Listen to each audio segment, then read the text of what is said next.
Next 9 news में आपका बहुत बहुत स्वागत है। मैं हूं आपके साथ अबरारुल हक रहमानी।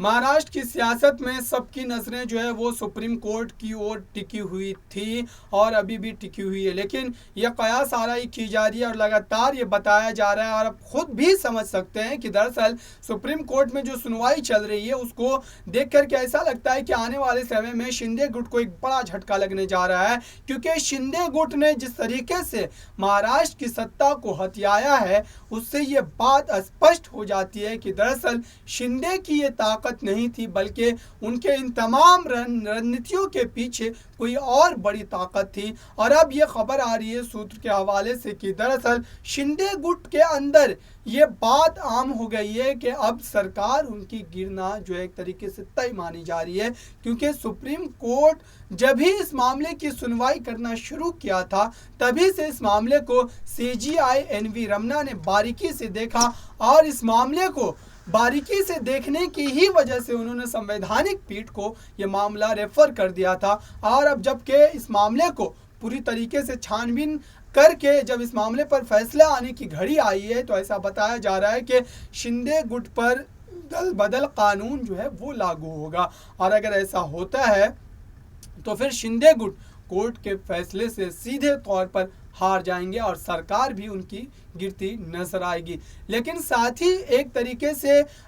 उद्धव ठाकरे के लिए बड़ी मुसीबत ये है कि उद्धव ठाकरे को चुनाव आयोग में जो सारे कागजात पेश करने को कहा गया है, अगर वो सही तरीके से कागजात पेश नहीं कर पाते हैं तो फिर मुश्किलें उनकी भी बढ़ सकती है। लेकिन कुल मिलाकर के बात यह है कि एकनाथ शिंदे ने जिस मकसद के तहत सरकार से बगावत की थी, उद्धव ठाकरे की सरकार से, और आज वो नई सरकार में मुख्यमंत्री हैं, लेकिन अगर सुप्रीम कोर्ट के द्वारा फैसला उनके पक्ष में नहीं दिया जाता है तो फिर एकनाथ शिंदे के उन तमाम रणनीतियों पर पानी फिरता नजर आएगा और मुख्यमंत्री की कुर्सी पर रहते हुए उनका जो एक सपना था कि वो अपने कार्यकाल को पूरा करें, वो सपना भी अधूरा रह जाएगा। साथ ही उनके सियासी कद को भी काफ़ी नुकसान पहुंचेगा, क्योंकि उन्होंने बड़ी बगावत कर नई सरकार का हिस्सा बनने का फैसला किया था। और अब ऐसे में सरकार अगर गिरती है सुप्रीम कोर्ट के फैसले से तो फिर बीजेपी के साथ अगर जाने का वो फैसला करते हैं तो ऐसे में सीधे तौर पर